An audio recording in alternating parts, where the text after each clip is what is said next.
ಬಿಸು ಬಿಸು ಬಿಸು ಕಳಚುತ್ತ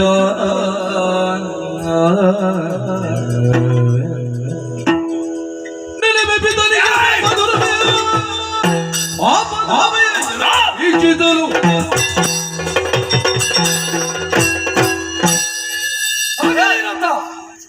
ಎಂತಹ ಪರಿಸ್ಥಿತಿ ಸೂರ್ಯಸುತನಾದಂತಹ ಶನಿಯ ಪಾಲಿಗೆ ಬಂದು ತೆಗೆದು ಈ ಪ್ರಪಂಚದ ಕಣ್ಣುಗಳಿದ್ದ ಹಾಗೆ ನನ್ನ ಅಪ್ಪ.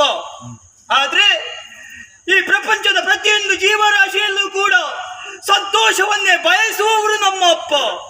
ಸೂರ್ಯ ದೇವರು ಎನ್ನುವ ಹಾಗೆ ಪೂಜಿಸ್ತಾರೆ, ಹೊಗಳುತ್ತಾರೆ. ಮಕ್ಕಳು ತಪ್ಪು ಮಾಡುವುದು ಸಹಜ. ಆದ್ರೆ ಆ ತಪ್ಪನ್ನು ಸರಿಪಡಿಸಿ ಅವರನ್ನು ಸರಿದಾರಿಗೆ ತರಬೇಕಾದ್ದು ತಂದೆ ತಾಯಿಗಳ ಕರ್ತವ್ಯ. ಈ ಹೊತ್ತು ಅಪ್ಪನೇ ನನ್ನ ಪಾಲಿಗೆ ಶಾಪವನ್ನು ಕೊಟ್ಟಿದ್ದಾರೆ. ಹೊಲದ ರಕ್ಷಣೆಗಾಗಿ ಹಾಕಿದಂತಹ ಬೇಲಿಯೇ ಎದ್ದು ಹೊಲವನ್ನು ಮೇಯ್ದ ರೀತಿಯಲ್ಲಾಯ್ತಲ್ವಾ. ಅಮ್ಮನ ಶಾಪ ಅಣ್ಣನಿಗೆ ತಾಗಿದೆ, ಅಪ್ಪನ ಶಾಪ ನನಗೆ ಏನು ಅಂತ ಸ್ವಲ್ಪ ಪರೀಕ್ಷೆ ಮಾಡಬೇಕು. ಹಾಗಾದ್ರೆ ಪ್ರಯೋಗ ಮಾಡಬೇಕು. ಯಾರಿಗೆ, ಯಾರಲ್ಲಿ, ಯಾರಿಗೆ, ಯಾಕೆ? ತಂದೆಯ ಮೇಲೆ ಪ್ರಯೋಗಿಸಲೇ.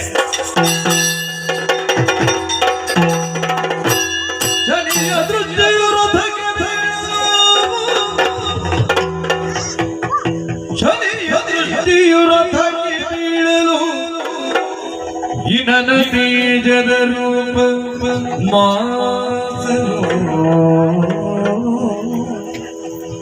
ಚಣದಿ ಕಳವಳಗೊಂಡು ಮುನಿ ಪರಿವಾರ ಚಿಂತಿಸಲು, ಮುನಿ ಪರಿವಾರ ಚಿಂತಿಸಲು.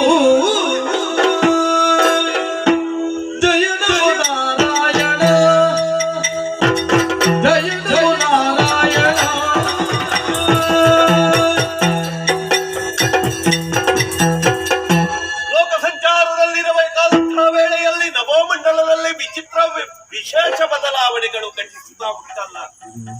ಏನಾಗಿರಬಹುದು ಎನ್ನುವ ಹಾಗೆ ಒಮ್ಮೆ ನೋಡಿದೆ ಅಂತಾದ್ರೆ ಬಾಲಕ ಶನಿ ತದೇಕ ಚಿತ್ತದಿಂದಲೇ ಸೂರ್ಯನನ್ನೇ ನೋಡುತ್ತಾ ಇದ್ದಾನೆ.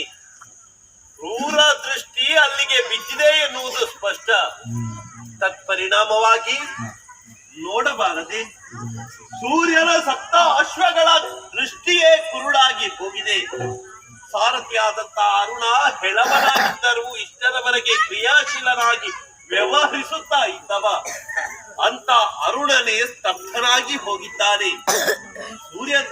ಸೂರ್ಯನನ್ನೊಮ್ಮೆ ನೋಡುತ್ತೇನೆ. ಅಯ್ಯೋ, ಭೀಕರವಾದಂತಹ ಕುಷ್ಠವೇ ಸೂರ್ಯನನ್ನು ಆವರಿಸುತ್ತಾ ಉಂಟು. ಇದೇ ದೃಷ್ಟಿ ಮುಂದುವರಿಯಿತು ಅಂತ ಆದ್ರೆ ಸೃಷ್ಟಿಗೆ ಮಾರಕವಾಗಬಹುದು. ಉಳಿಸಬೇಕು ಅಂತ ಇದ್ರೆ ದೇವ ಮುನಿಗಳೆಲ್ಲರೂ ಒಂದಾಗಿದ್ದಾರೆ. ಆ ಬಾಲಕನಲ್ಲೇ ಪ್ರಾರ್ಥಿಸಬೇಕು. ಮಗು ಮಗು ಮಗು. ಶನಿ ವಕ್ರ ದೃಷ್ಟಿಯನ್ನು ಸರಿಸರಿಸು ಹಿಂದಕ್ಕೆ ಸಾಕು ನಿನ್ನ ಪಿತನ ಮೇಲೆ ಕರುಣೆ ತೋರುವುದಕ್ಕೆ. ಶನಿ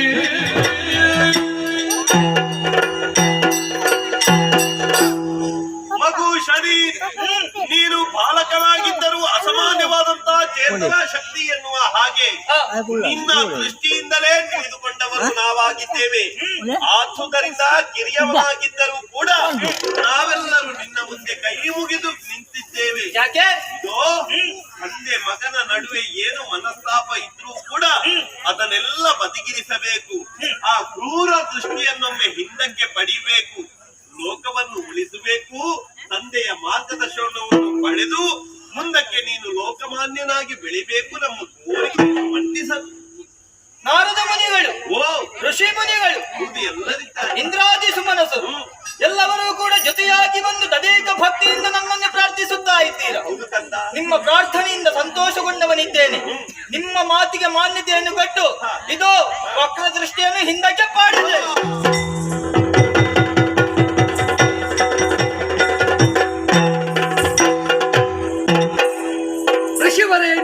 ಸೂರ್ಯನಾರಾಯಣ ಪದಾಬ್ಜಗಳಿಗೆ ಪ್ರಣಾಮಗಳು. ಶುಭವಾಗಲಿ.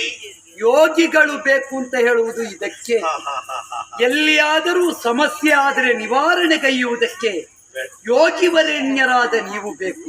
ಈ ಬೆಳಕನ್ನು ಕೊಡುವಂತ ಸೂರ್ಯನಿಗೂ ಒಮ್ಮೆ ಕತ್ತಲೆ ಆವರಿಸಿದಾಗ ಆಯ್ತಲ್ವೇ? ಆಯಿತಲ್ಲ, ಏನೇ ಇದ್ದರೂ ನನ್ನ ಮಗನ ದೃಷ್ಟಿ ಅಂದ್ರೆ ದೃಷ್ಟಿಯೇ. ಹೇಗೆ? ನನ್ನ ಮಗ ಅಲ್ವೇ? ಸಮಾಧಾನ ಮಾಡು ಮಗನೇ ಶನಿ, ಹೀಗೆ ಬಾ ಕಂದ. ನಂದೆಯ ಕುಮಾರ, ಮತ್ತೆ ಬೇಸರ ಬೇಸರಿಸದಿರು. ನಿನ್ನದು ತಪ್ಪಲ್ಲ ಮಗು. ಕ್ಷಣ ಕಾಲಕ್ಕಾದ ಕೋಪ ಈ ತೆರನಾಗಿ ಮಾಡಿತು. ನನಗೆ ಸ್ವಲ್ಪ ಕೋಪ ಬಂತು ಮಗು. ಈ ಪ್ರಪಂಚದಲ್ಲಿ ಮಕ್ಕಳನ್ನು ತಿದ್ದಬೇಕಾದದ್ದು ತಾಯಿಯಾದವಳ ಕರ್ತವ್ಯ. ಜನನಿಯೇ ಮೊದಲ ಗುರು, ಮನೆಯೇ ಮೊದಲ ಪಾಠಶಾಲೆ. ಜನನಿಯಿಂದ ವಿದ್ಯೆ ಕಲಿತ ಜನರು ತಾವು ಧನ್ಯರು.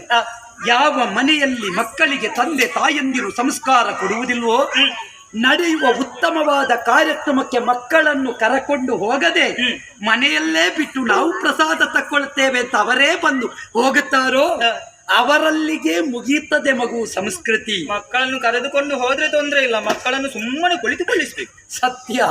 ಅಂತೂ ಆ ಸಂಸ್ಕಾರವನ್ನು ಕೊಡಬೇಕಾದ ತಾಯಿ ನಿಮಗೆ ಕೊಡದೇ ಇದ್ದುದರಿಂದ ಹೀಗಾಯಿತು. ನೋಯದಿರು. ಆಯ್ತಪ್ಪ, ನಿನ್ನ ಕುರಿತಾಗಿ ನಾ ಮೆಚ್ಚಿದೆ ಮಗು. ಇದೆಲ್ಲ ಕಾಣದ ದೈವದ ಕೈವಾಡ. ಆದ್ದರಿಂದ ಹೀಗಾಗಬೇಕು ಅಂತ ಇತ್ತು. ಯೋಚಿಸಬೇಡ. ಮುಂದಕ್ಕೆ ನೀನು ಹೊಣೆಗಾರನಾಗಬೇಕು. ಯಾವ ರೀತಿಯಲ್ಲಿ? ನಿನ್ನ ಈ ವಕ್ರ ದೃಷ್ಟಿ, ಲೋಕದ ವಕ್ರ ದೃಷ್ಟಿ ಉಳ್ಳ ಮತಾಂಧರನ್ನು ತಿದ್ದುವುದಕ್ಕೆ ವಿನಿಯೋಗವಾಗಬೇಕು.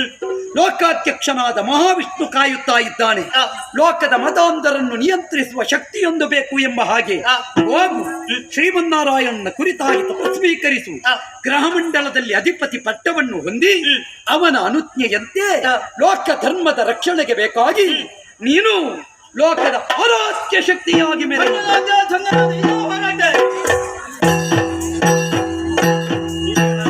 ಛಾಯಾನಂದನ ಹಿರಿಯವನಿಗೊಂದು ಹೊಣೆಗಾರಿಕೆಯನ್ನು ಕೊಟ್ಟವನಿದ್ದೀಯ. ಹೊಟ್ಟೆ ಹಾಗಂತ ಹಿರಿಯ ಒಬ್ಬ ಅಲ್ಲಿ ಅಂಡಾಡಿಸ್ತಾ ಇದ್ದಾನಲ್ವ, ಅವನಿಗೊಂದು ತಾರಿಗಾಡು ಬಿಡುವೆ. ಮಗನೇ, ಹೇಗಾಯಿತು ಮಗು ಕಾಲು? ಅಪ್ಪಯ್ಯ, ನಿಮ್ಮ ಒಂದು ಕೋಳಿಯಿಂದ ನನ್ನ ಕಾಲು ಗುಣಮುಖವಾಯಿತು. ಆಗಲೇ ಮಗು, ಒಂದೊಂದೇ ಕೋಳಿಯಿಂದ ಗುಣ ಆಗಬೇಕು. ಇದ್ದಲ್ಲಿ ಎಲ್ಲ ಕೋಳಿಯ ವ್ಯವಸ್ಥೆ ಆದ್ರೆ ಯಾರಿಗೂ ನೆಮ್ಮದಿ ಇಲ್ಲ ಮಗು ಅಲ್ವೇ? ಆದ್ದರಿಂದ ನಿನ್ನದ್ದು ಗುಣದಲ್ಲಿಗೆ ಕೋಳಿಯೂ ಇಲ್ಲ. ಅಂತೂ ಅಂತೂ ಇಂತೂ ಕೋಳಿ ಒಂದು ಸುಖಾಂತ್ಯ ಆಯ್ತು. ಕೋಳಿ ಸುಖಾಂತ್ಯ ಮಾಡಿತು, ಹೌದಲ್ಲ? ಕೋಳಿ ಮಾಯವಾದದ್ದರಿಂದ ಎಲ್ಲರಿಗೂ ಸುಖ ಆಯಿತು. ಆದ್ದರಿಂದ ಇನ್ನು ಯೋಚಿಸುವುದಲ್ಲ ಮಗು, ಹೊಣೆಗಾರಿಕೆ ಉಂಟು. ಹೋಗು, ಕಾಯುತ್ತಾ ಇದ್ದಾನೆ ಪರಶಿವ, ಎತ್ತರದಲ್ಲಿದ್ದಾನೆ ಮಗು.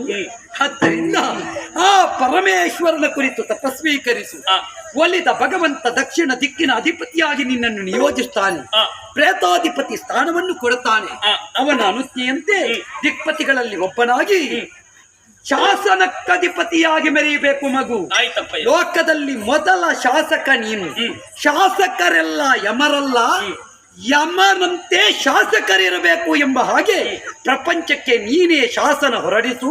ಲೋಕಮಾನ್ಯನ ನಿಮ್ಮ ಮಾತಿನಂತೆ ಕಾರ್ಯಪ್ರವೃತ್ತರಾಗುತ್ತೇನೆ ತಂದೆ.